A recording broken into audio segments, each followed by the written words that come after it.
Yeah, universities are complicated. I mean, right now you sort of probably want to go to them because they're these very strong curators, and so they have a signal. They give you a badge that unfortunately is still very useful in large parts of society. But I joke that university degrees are the new taxi medallions, and that they're artificially scarce and they're required for certain things, but they're going to be obsoleted relatively soon, or already are in many disciplines. So you can already see some substitutes emerging for the university degree. For example, if you start a company that VCs fund, or if you join Y Combinator, that can be a substitute for a university degree. If you win some incredible medal or award, or you launch a company or build a website or do something interesting when you're very young, that can be used as a credential, or you write some great book or what have you, that can be used as a substitute. But it's a rare person right now who can really skip the university. They would have to be very autodidactic, especially in the technical domains.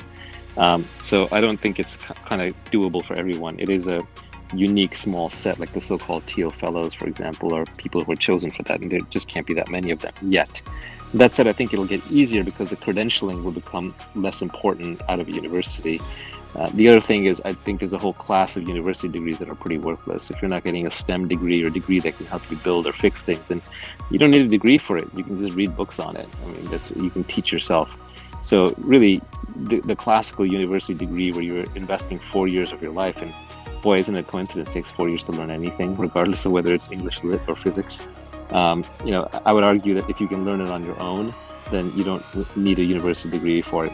To the extent you need it for signaling, there's a fun little hack, which is, at least in Silicon Valley or the greater tech ecosystem, it's almost better to get accepted to Stanford and then drop out than to actually finish the degree. First, you're in a very illustrious cohort of people who then went on to be very successful, or at least that's the perception, which is good enough for signaling purposes.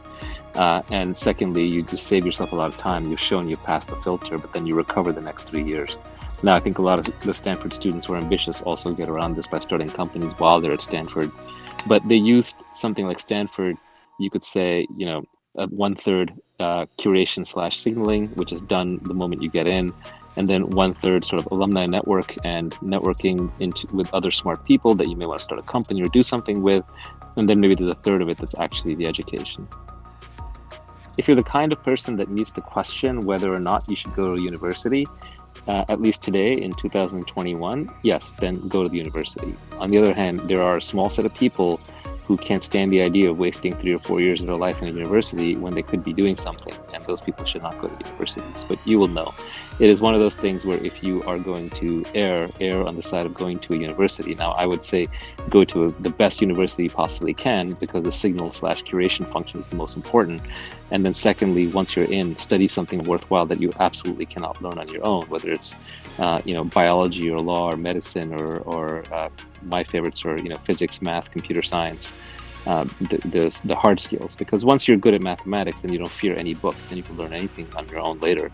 But I would say the soft, squishy skills, those are the ones where I think it would be suspect. Like if you're going to go to a middling school and graduate with like a social sciences degree, I don't know if you're going to pay back your student loans.